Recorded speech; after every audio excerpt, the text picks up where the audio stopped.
The morning sun had only just begun painting soft gold across the glass towers of Helios district when the chaos started. A runaway construction drone, its navigation system suddenly misfiring, barreled toward the crowded sidewalk. Screams rose, people scattered, and in the middle of the rush stood a 5-year-old boy frozen in shock. No one could reach him in time. No one, except the quiet man in a faded grey maintenance uniform who sprinted forward with the precision of lightning. In one fluid motion, he slid across the pavement, scooped the child into his arms, rolled out of the drone's path, and shielded him with his own body as the machine crashed into a lamppost behind them. It took only 3 seconds. 3 impossibly long, heroic seconds, and there, standing a few yards away, witnessing it all with wide eyes, was the CEO of Helios Innovations, Arielle Vaughn, her breath catching as she tried to understand how the most unassuming man on the block had just moved like a trained warrior. If you believe kindness deserves a second chance, please like, comment, share, and subscribe to Touch of Kindness. Your support helps us bring more heartfelt stories to life. When the dust settled, the quiet man didn't wait for applause. He simply checked the boy for bruises, whispered reassuring words, and handed him back to his terrified mother. His calmness was almost eerie, as if saving lives before breakfast was something he had done more times than he could count. Arielle watched him walk away, noticing how his posture shifted from heroic to invisible the moment the crowd stopped looking. His name, according to the ID badge clipped to his uniform, was Rylan Creed, a janitor, a single father, a nobody, at least on paper. But Arielle felt something stir inside her, something she couldn't yet name. That same afternoon, Rylan arrived at his next shift at Helios Innovations, sweeping the marble floors of the lobby with the same quiet determination he used to tackle every task. He carried his weight like a man who had lived several lifetimes. People often overlooked the tall, broad-shouldered worker who barely spoke a word, unaware of the storms behind his calm eyes. Rylan had been living small on purpose, shrinking himself into a life of routine so that the ghosts of his past would never rise again. His only world now was his son, Mason, bright-eyed, curious, and the one reason Rylan kept fighting through the nights haunted by memories he refused to revisit. Rylan thought he had mastered the art of invisibility, but that illusion cracked when Arielle descended the lobby staircase. She walked with the confidence of someone who had built her own empire from ashes, but her expression softened the moment she spotted him. She thanked him again for saving the child outside. Rylan simply nodded and said it was nothing. But the way Arielle stared at him, it wasn't the look people gave at a janitor. It was the look of someone trying to solve a mystery, and she wasn't wrong to be curious, because 10 years ago, Rylan Creed wasn't a janitor. He was one of the most highly trained operatives in a covert international special forces unit. A legend whispered through briefing rooms, a ghost no enemy ever saw coming.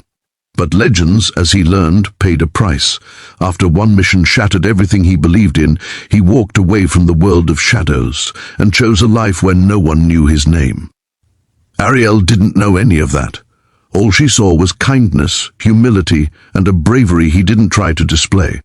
It was the sort of quiet strength that had grown rare. She found herself thinking about him longer than she intended.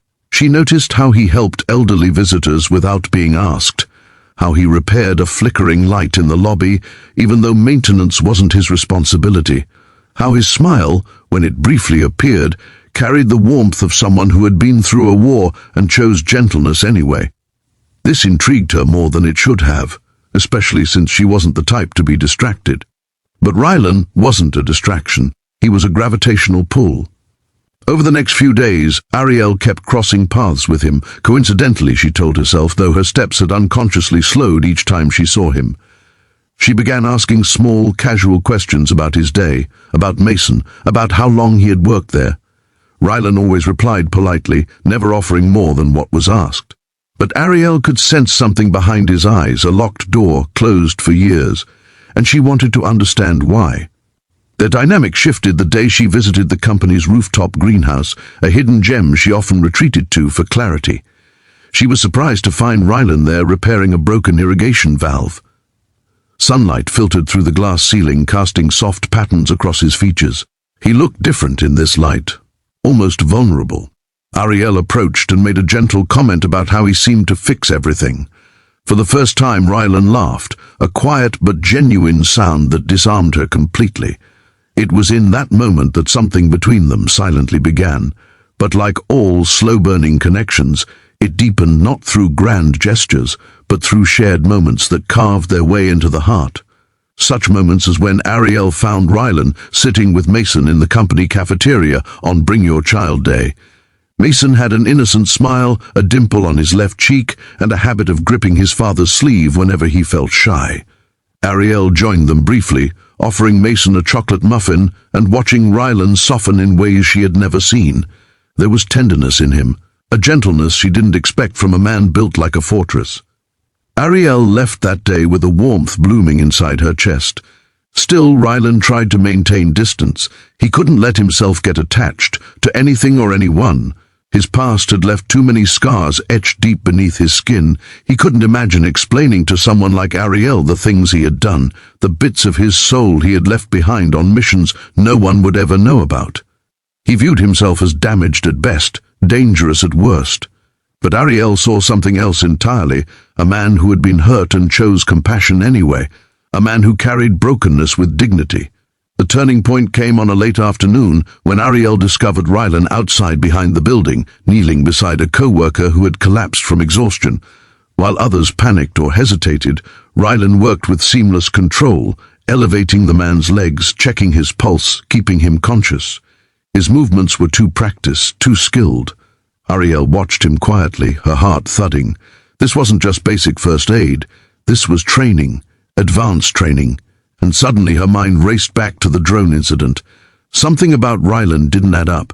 Arielle approached him afterward, gently asking how he had known exactly what to do. Rylan froze for a fraction of a second, then shrugged it off as basic knowledge. But the truth wrapped around that simple answer was unmistakable. He was hiding something. That night, Arielle found herself unable to sleep. Instead, she went to the office early the next morning. That's when she stumbled upon him polishing the marble floors before sunrise. The city light poured through the windows, painting gold across his shoulders. She quietly asked if he was okay. Rylan stopped. For the first time he looked at her, not as a CEO, not as a stranger, but as someone he might trust. And trust for Rylan was sacred. He admitted in fragments that he had lived a very different life before Mason was born. He didn't say special forces. He didn't say missions. He simply said he used to be someone else and that he left for his son's safety. Arielle didn't push, she didn't interrogate, she just placed a hand on his arm and said he didn't have to tell her anything he wasn't ready for. That simple kindness cracked the walls Rylan had spent years building. From that day on, something shifted between them. Their conversations grew longer, their smiles grew easier. They found excuses to linger near each other. Sometimes they shared coffee on the rooftop during breaks, standing side by side in comfortable silence as the city shimmered below. Arielle found herself laughing more. Rylan found himself breathing easier, and Mason, sweet, perceptive Mason, began drawing pictures of Dad and Miss Arielle, which Rylan pretended not to notice, but the real test came unexpectedly. One afternoon, while Rylan and Mason were in the lobby waiting for a taxi, a man from Rylan's past appeared. Someone who recognized him instantly. Panic surged through Rylan's body. His past, the one he buried so deeply, had now found him. Arielle saw the tension in his stance as the stranger approached. She watched Rylan subtly position himself between Mason and the man, every muscle coiled, every instinct awakened. It was a glimpse of the soldier he once was. The man said a few words, about a former team, about unfinished business, about dangerous people still searching. Rylan's jaw tightened. He told the man firmly that life was gone. Mason was his only mission now, and when the man finally left, Arielle stepped forward. She gently placed her hand on Rylan's back, reassuring, not questioning. He looked at her then, really looked, and something in him broke. For years he had been surviving,